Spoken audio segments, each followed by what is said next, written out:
Dans la salle étincelante du Salon de l'Automobile de Paris, février 1955, Henri Pigozzi se tient au milieu d'un halo de flash. Devant lui, un voile noir recouvre une carrosserie luisante. Le silence de la foule se mêle au bourdonnement des amplificateurs. Au moment où le rideau commence à se soulever, le téléphone du directeur sonne avec une insistance qui tranche le bruit ambiant. Il décroche, écoute, et la voix au l'autre bout, glaciale, souffle. Vous n'êtes plus le maître de votre propre usine. Le regard de Pigozzi se fige. Les rideaux se tirent sur le sourire d'un homme qui croyait posséder la destinée d'une nation entière. L'histoire débute bien avant ce jour de lumière.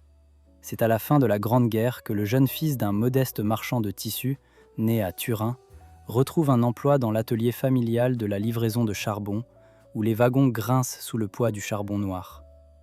Sans diplôme, sans capital, il n'a qu'une volonté de faire et une petite caisse à outils. Il s'empare, à l'âge de 14 ans, d'une vieille charrette à 2 roues, la transformant en première caisse de transport pour les villages isolés de la vallée du Pô. Au fil des années, chaque ferraille abandonnée, chaque carcasse rouillée devient, à ses yeux, la promesse d'un moteur qui pourrait un jour tracter les routes françaises. En 1934, il achète un petit atelier désaffecté à Nanterre. Les murs suintent de peinture craquelée, les machines sont des reliques de l'industrie de guerre, mais l'air vibre déjà d'une ambition qui dépasse les limites d'une simple usine. La France, à l'aube des Trente Glorieuses, cherche à reconstruire son réseau routier. Les autorités souhaitent un constructeur national capable de rivaliser avec les géants étrangers. Pigozzi y voit l'occasion de transformer le métal en mouvement, le scandale en succès. Il lance la première Simca, un petit véhicule à 4 cylindres qui, grâce à une ingénierie ingénieuse, parcourt les routes des campagnes comme un souffle de liberté. Cependant, la petite victoire attire l'attention des géants du continent. En 1951, les filières automobiles françaises se recomposent. Renault, Citroën, Peugeot se disputent les parts du marché grandissant. Pigozzi, conscient que la France ne pourra pas soutenir seule son rêve, accepte une alliance avec la maison italienne Fiat, obtenant la licence pour reproduire les moteurs à plat qui propulsent déjà les routes du nord de l'Europe. Cette décision, logique à l'époque, ouvre la porte aux investisseurs étrangers, dont les capitaux américains commencent à circuler dans les cafés de la bourse, cherchant des rendements dans l'industrie automobile naissante. Le succès fulgurant de la Simca 1300, présentée en 1952 au Salon de Paris, pousse le constructeur à rêver plus grand. L'usine de Poissy éclate en un gigantesque chantier où des milliers d'ouvriers s'affairent, leurs familles s'instillent dans les quartiers ouvriers à proximité. Les enfants des ouvriers grandissent au son des machines, leur futur tissé d'une promesse d'emploi stable. La ville de Poissy, autrefois tranquille, se métamorphose en un symbole de l'industrialisation française. Chaque nouvelle ligne de montage devient, à l'échelle macro, le pouls d'une nation en pleine renaissance, et à l'échelle micro, le cœur battant d'une communauté qui mise tout sur la fiabilité d'une voiture. Mais le même éclat qui attire le regard de l'opinion publique attire également celui des financiers transatlantiques. Les capitaux de Chrysler, à la recherche de partenaires européens, commencent à acquérir des parts minoritaires dans les usines françaises, pressant pour un contrôle plus étendu. Pigozzi, persuadé que la seule façon de garder le pouvoir est de séparer le cœur industriel du reste de l'entreprise, élabore un plan secret. Créer une seconde entité, Simca Industries, afin de garder les pièces essentielles hors de la portée des actionnaires américains. La manœuvre, savamment dissimulée dans des dossiers juridiques aux phrases longues, paraît à première vue un acte de prévoyance. Pourtant, chaque signature, chaque clause, scelle un destin que même le fondateur ne peut pleinement anticiper. Alors que l'automne de 1961 s'installe, les négociations s'intensifient. La tension devient palpable dans les couloirs de la banque où se signent les accords, et les travailleurs de la chaîne de montage sentent un frisson d'incertitude dans l'air. Le destin de la Simca, de la ville de Poissy, de milliers de familles, est suspendu à un fil que le créateur même, dans son désir de protéger son empire, vient d'abattre. Quel secret a-t-il réellement pensé protéger ? Au cœur de ce plan, une décision qui semblait logique dévoilera-t-elle la faille qui le précipitera dans l'ombre? Pensez-vous qu'une stratégie de division puisse réellement sauver un empire face à une puissance qui ne connaît aucune frontière? Partagez vos réflexions dans les commentaires. Quelle aurait été votre réaction si vous aviez été à la place de celui qui façonne le futur d'une nation entière? Les dirigeants de Simca, galvanisés par l'énergie d'une Europe qui se reconstruit, décident que la petite gamme de voitures de ville ne suffit plus. En 1953, ils signent un accord secret avec la maison italienne Fiat, échangeant licences de moteurs contre des assemblages de carrosseries plus légères. Le résultat est une berline qui, dès son lancement, dépasse les attentes des journalistes de la presse automobile. Le tonnerre des klaxons à Paris annonce un nouveau rythme. Les ventes explosent, les concessionnaires s'enchaînent le long des boulevards et les capitaux étrangers commencent à lorgner le tableau. Cette audace attire l'attention d'une puissance de l'autre côté de l'océan. Le géant américain Ford, désireux d'ouvrir un front européen, propose à Simca un rachat partiel de sa filiale française. En 1954, la transaction se concrétise. Simca obtient le droit de produire le célèbre V8, un moteur qui fera vibrer les routes de la capitale comme jamais auparavant. Le secret, c'est que le contrat intègre une clause de contrôle qui, sous les apparences, laisse la porte grande ouverte aux actionnaires américains. Aucun des cadres de Simca ne soupçonne que ce petit texte devient le fil d'Ariane d'une future prise de contrôle. Le point d'inflexion s'opère à Poissy, où la société élève un immense chantier industriel. En 1956, les grues s'élèvent comme des sentinelles, et les premières bandes de métal sont soulevées par des grues qui claquent au rythme d'une musique industrielle. Des centaines d'ouvriers, dont Marcel, un père de famille originaire de la petite ville de Mantes-la-Jolie, franchissent les portes du site, rêvant d'un salaire stable pour offrir à leurs enfants une école solide. Marcel, qui a grandi dans une ferme où la seule machine était un tracteur rouillé, raconte dans un souvenir que le rugissement du convoyeur était le chant de la liberté. Sa femme, Élise, reçoit chaque mois un chèque qui lui permet d'acheter du pain et des cahiers, et leurs deux enfants, Pierre et Lucie, commencent à dessiner des voitures sur les cahiers de l'école primaire. L'essor de la production à Poissy attire les regards d'investisseurs londoniens, de banquiers berlinois et, surtout, des financiers de New York. Le conseil d'administration de Simca se retrouve régulièrement autour de tables de chêne sombres où, tandis que le vent souffle sur les toits de la ville, les débats portent sur la nécessité d'une expansion internationale. Le directeur financier, André Lefebvre, prône l'ouverture du capital à des partenaires étrangers, arguant que seule la liquidité permettra de financer la prochaine génération de modèles à carrosserie monocoque. Le consensus grandit. Chaque nouveau moteur, chaque nouveau modèle représente une boussole pointant vers le marché des États-Unis, le plus grand consommateur de voitures au monde. Dans les rues de Poissy, les familles ressentent la pression de la croissance. Les écoles sont agrandies, les cafés se remplissent de discussions sur les dernières séries de Simca, et les soirées d'été se terminent souvent par des veillées autour d'un poste de radio qui diffuse les annonces de l'usine. Mais derrière cette euphorie, une tension se glisse.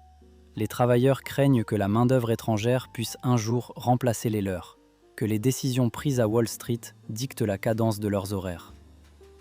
Marcel, lors d'une pause cigarette, confie à une amie que, si les dirigeants décident d'embaucher des machines sans cœur, où serons-nous ?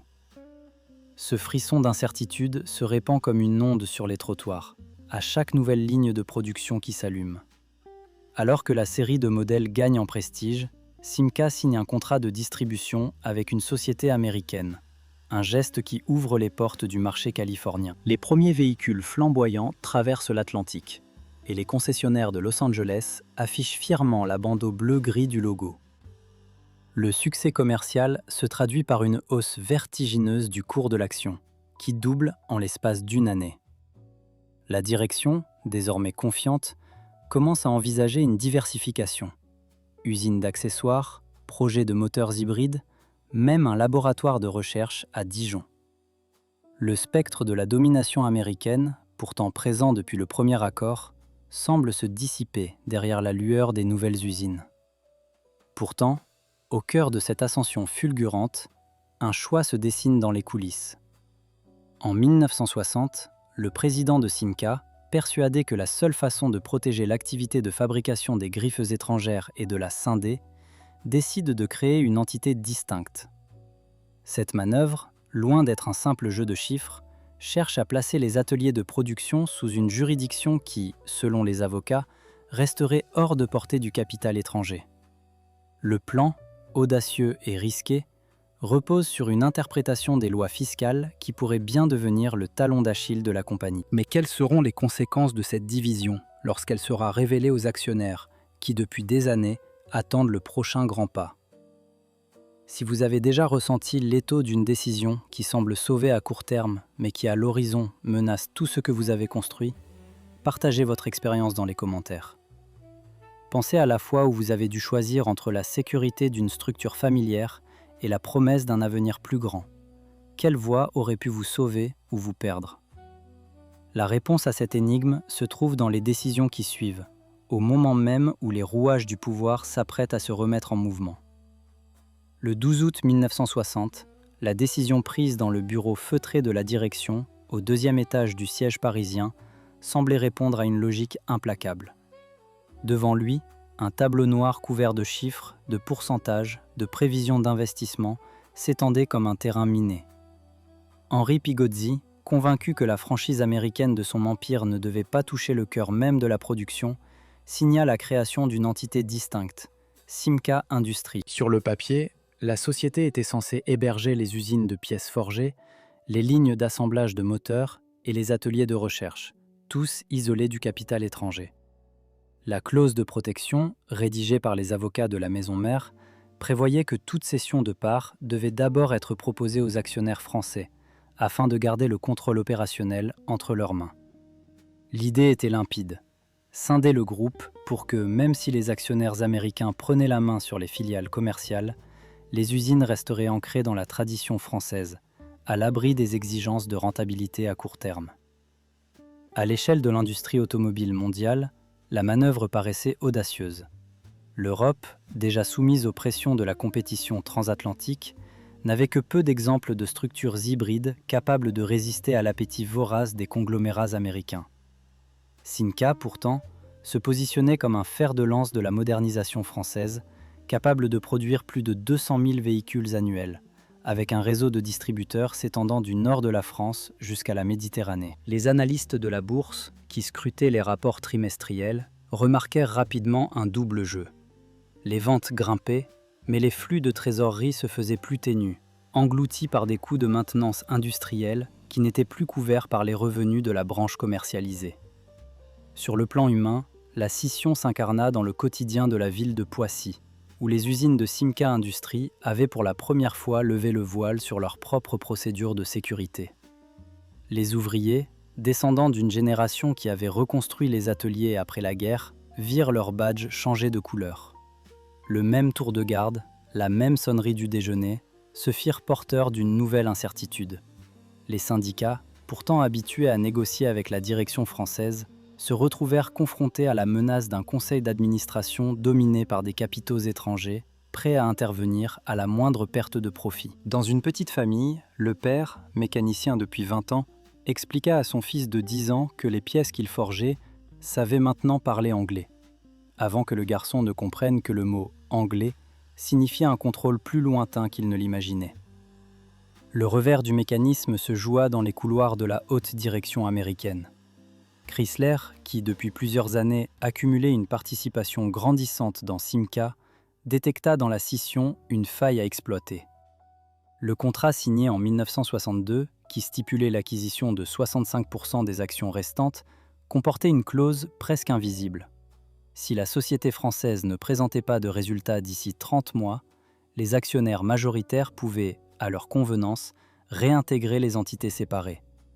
En pratique, les cadres de Chrysler comprirent que Simca Industries, bien que légalement distincte, demeurait dépendante d'un financement interne qui ne pouvait être garanti sans supporter le poids du groupe. Ainsi, dès les premiers mois de l'année suivante, les lignes de crédit furent réduites, les fournisseurs recevaient des relances pour paiement et les budgets de recherche furent suspendus.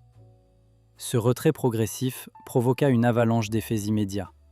La chaîne d'assemblage à Poissy, qui travaillait depuis 8 h du matin jusqu'à 11 h du soir, dut réduire ses équipes, poussant des centaines d'ouvriers hors du terrain à la fin de chaque quart. Les familles qui résidaient à 2 pas de l'usine se retrouvèrent confrontées à la dure réalité d'un foyer sans revenu stable. La petite école primaire du quartier, qui accueillait les enfants des ouvriers, vit son effectif chuter de 42 à 29 en l'espace de 6 mois, entraînant la fermeture d'une classe et le licenciement du seul enseignant de mathématiques. La ville voisine de Saint-Maurice, qui dépendait d'une partie des fournisseurs de pièces forgées, dut déclarer la faillite de son plus grand fabricant de pièces en tôle, laissant derrière elle une communauté de 32 familles sans emploi ni perspective. Tout cela se déroulait pendant que le directeur de la division américaine, Charles Reed, observait les rapports de performance avec un sourire impassible. Il savait que la séparation, bien qu'apparemment ingénieuse, ne pouvait pas s'échapper d'un système où le capital l'emporte toujours sur la légalité.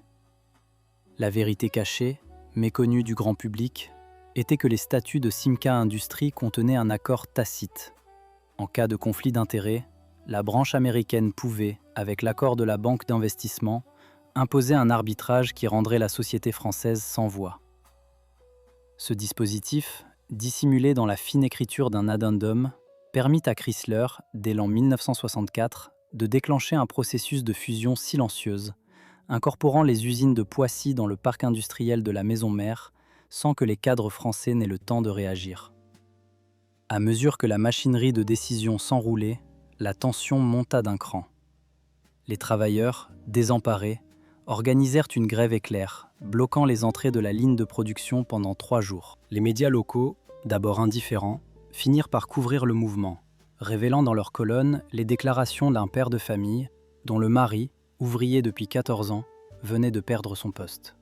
« Nous avons construit ces voitures avec nos mains, et maintenant on nous enlève notre avenir », déclara-t-il, sa voix tremblante se perdant dans le vacarme des camions de marchandises qui passaient. Pendant ce temps, les assemblées générales se succédaient, chaque décision semblant sceller davantage le destin du groupe. Le conseil d'administration, réunissant à la fois les actionnaires français et les représentants de Chrysler, vota à l'unanimité la réallocation des fonds de recherche vers le développement de nouveaux moteurs destinés au marché nord-américain, un projet qui ne profiterait jamais aux lignes de production françaises. Henri Pigozzi, présent parmi les siens, assista impuissant à la lecture de ce vote.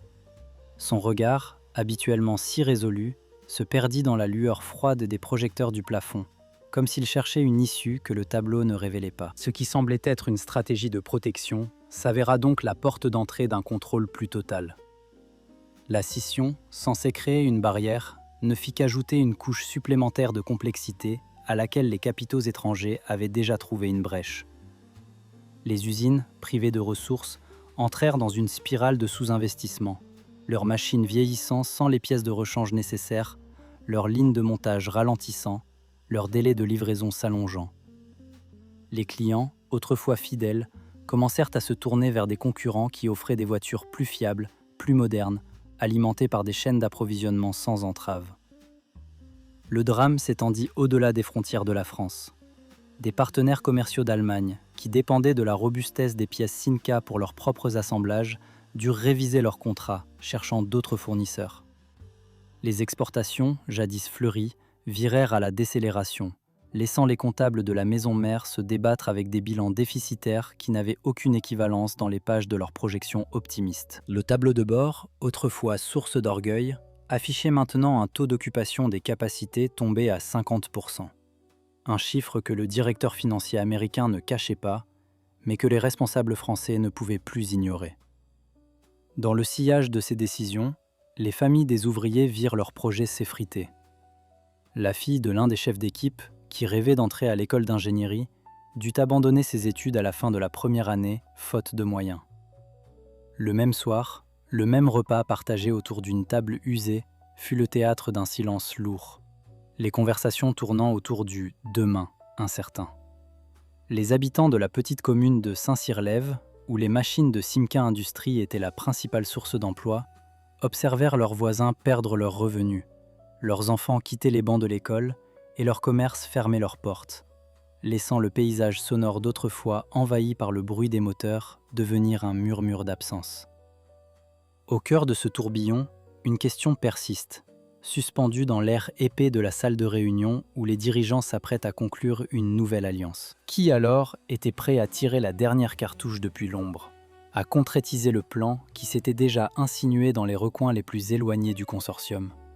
La réponse se trouve dans la première minute du prochain segment, où le véritable acteur de la chute, longtemps resté dans l'ombre, enfin se dévoile. Et vous, avez-vous déjà vu une entreprise ou un projet qui, pour se protéger, a fini par s'entourer de ses propres chaînes? Partagez votre point de vue dans les commentaires, racontez-nous les leçons que vous en avez tirées, ou dites-nous si vous pensez qu'une telle stratégie pouvait réellement sauver le géant. Votre avis compte. Le 31 mai de l'an 1964, le soleil filtrait à travers les persiennes de la salle de direction du siège de Simca, dessinant des lignes de lumière sur le parquet ciré. Un homme, vêtu d'un costume gris foncé, posait son regard sur un courrier épais, scellé du sceau de la filiale américaine. Le timbre, discret, portait le drapeau aux étoiles, mais la gravité du message dépassait ce symbole. Une phrase seule faisait vaciller toute la chaîne de production.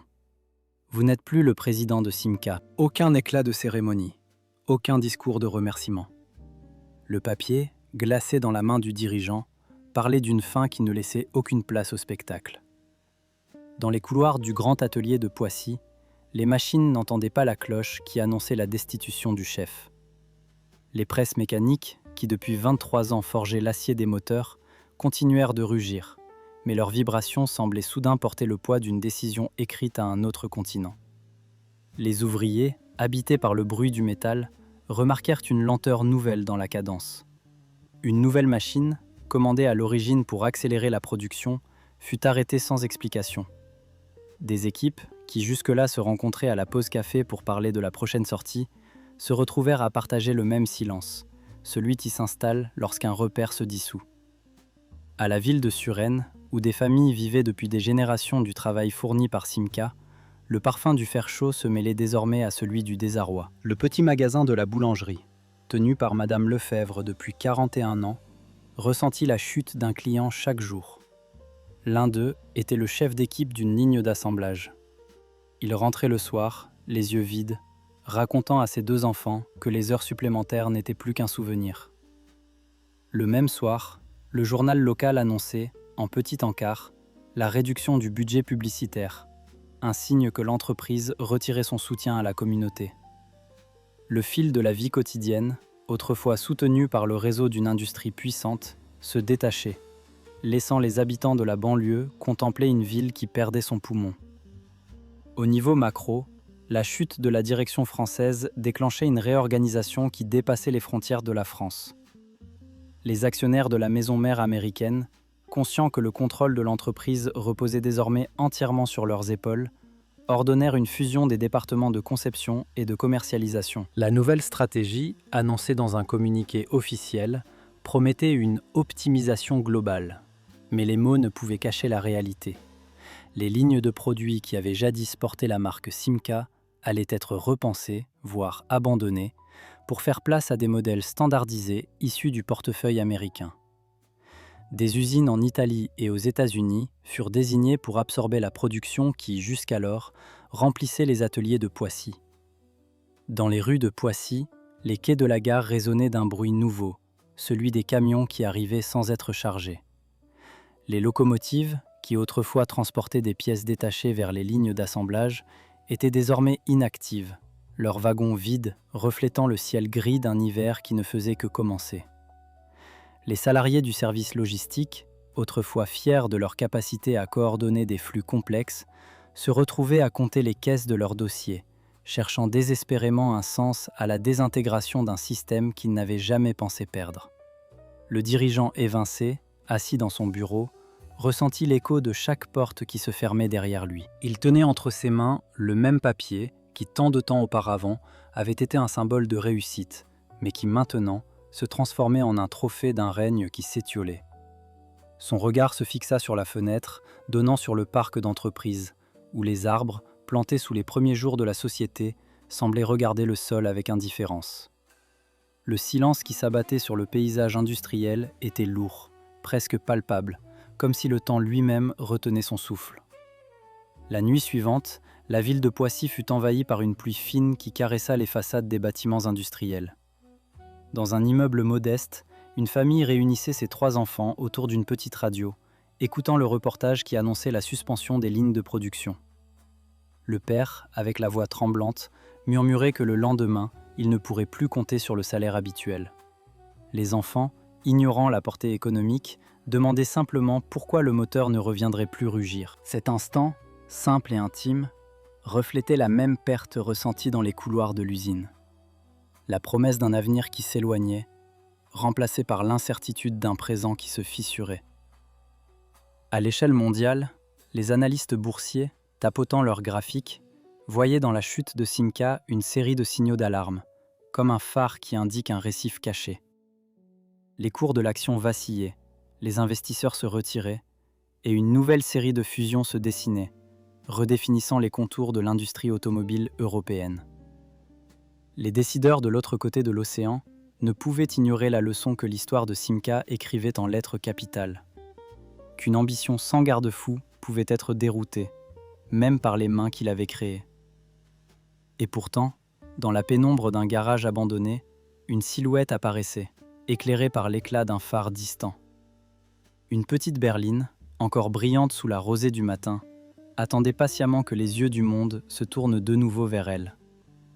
Qu'est-ce que cette voiture, qui pourtant n'appartient à aucun catalogue officiel, signifie pour ceux qui la voient? La réponse se situe dans les premiers instants du prochain chapitre, où le passé se heurte aux vestiges qui subsistent, et où l'on découvre ce que la dernière création du patron révèle sur le destin d'une entreprise.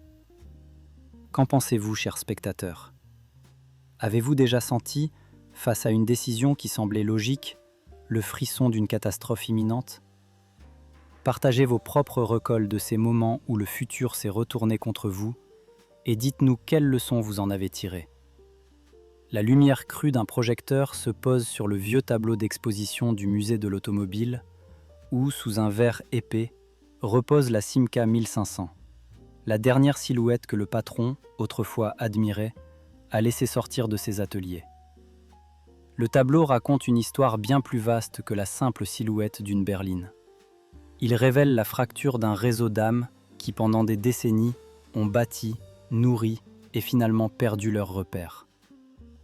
Dans la petite ville de Poissy, les usines qui vibraient au rythme des pistons se sont muées en ruines aux fenêtres brisées. Les enfants qui jadis jouaient à imiter les ouvriers, leurs casques de fer blanc, portent aujourd'hui des sacs à dos lourds de factures.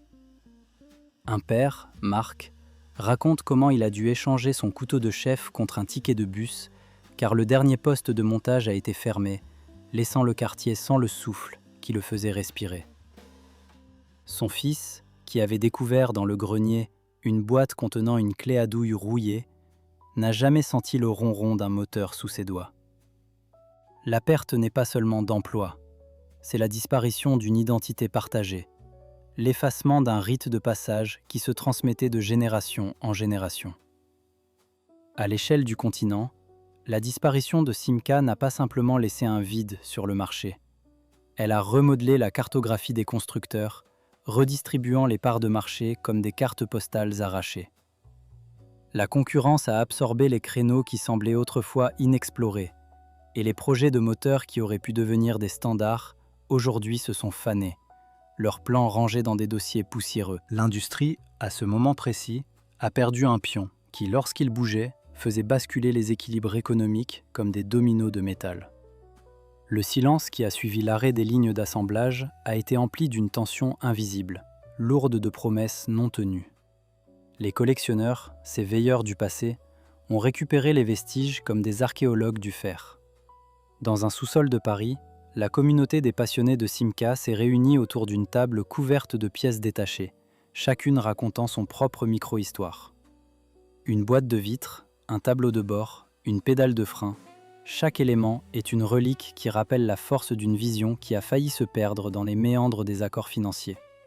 Ces objets, bien que modestes, portent la charge d'un monde qui a choisi la rentabilité au détriment de la mémoire. Et dans leurs yeux, le spectateur voit le miroir d'une société qui préfère souvent remplacer que se souvenir. Lorsqu'on parcourt les archives, on découvre que la dernière berline ne fut pas seulement un aboutissement commercial. Elle devint le symbole d'une offre qui, malgré son succès, fut cannibalisée par ceux qui l'avaient créée. Les chiffres de vente, brillants comme des feux d'artifice, masquaient la détresse des familles qui voyaient leurs proches quitter les chaînes de montage pour des emplois incertains dans des entrepôts où la lumière clignote moins souvent que les rêves. L'écho de ces départs résonne encore dans les rues de Poissy, où les murs décrépits portent les graffitis d'une jeunesse qui réclame, à chaque coin de rue, la vérité sur nos ancêtres industriels. Une vieille infirmière, qui a soigné les enfants des ouvriers pendant les années de prospérité, raconte encore le jour où elle a reçu les premiers bulletins de santé indiquant une hausse du stress et des maladies liées à l'insécurité économique. Son récit dévoile la façon dont une crise industrielle s'est glissée dans les corps, transformant le mal-être collectif en symptômes individuels. Chaque toux, chaque fatigue est le reflet d'un déséquilibre que la société n'a jamais vraiment cherché à guérir. Les leçons que l'on retire de cette chute résonnent aujourd'hui comme un avertissement silencieux. Les startups, qui aujourd'hui flambent comme des comètes dans le ciel technologique, peuvent se croire invincibles tant qu'elles n'ont pas compris la dynamique du pouvoir qui les entoure. La quête d'une expansion rapide, l'appât du gain immédiat, peuvent engendrer le même sort que la Simca de jadis. La perte de contrôle, la dilution d'une vision originelle, la désintégration de l'écosystème que l'on a créé. Lorsque les journalistes d'aujourd'hui revisitent les archives, ils découvrent un cahier de notes griffonné à la marge du dernier mois de production, où le patron, les yeux fatigués, écrivait les mots « réinventer l'industrie ». Ce petit fragment, à peine lisible, soulève davantage de questions que de réponses. Que signifiait réellement cette intention de réinvention ? Était-ce une tentative désespérée de sauver une identité menacée, ou bien une simple signature d'un homme qui, devant l'évidence, cherchait à laisser une trace? Cette interrogation flotte maintenant au-dessus du tableau, suspendue dans l'air du musée, attendant d'être saisie. L'histoire ne s'arrête pas à la mise en place du verre de protection. Elle se poursuit dans les conversations, les mémoires et les décisions qui se forment encore aujourd'hui. Les jeunes qui visitent aujourd'hui le stand de la Simca 1500, armés de leur smartphone, capturent chaque détail, chaque reflet, comme s'ils pouvaient y voir le futur. Mais quel futur se dessine réellement quand la dernière page du cahier reste incomplète? Nous vous invitons à partager vos impressions dans les commentaires.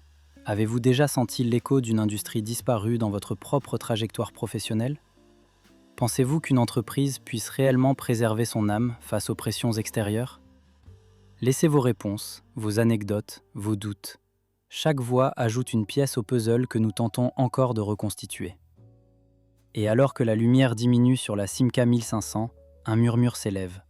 Une lettre, découverte dans un tiroir poussiéreux, évoque une rencontre prévue entre le fondateur et un investisseur étranger, à quelques semaines du jour où la dernière voiture a quitté l'usine. Que contenait réellement cette lettre, et comment aurait-elle pu changer le cours de tout ce qui a suivi? Le mystère s'épaissit, et la réponse se trouve au commencement du prochain chapitre.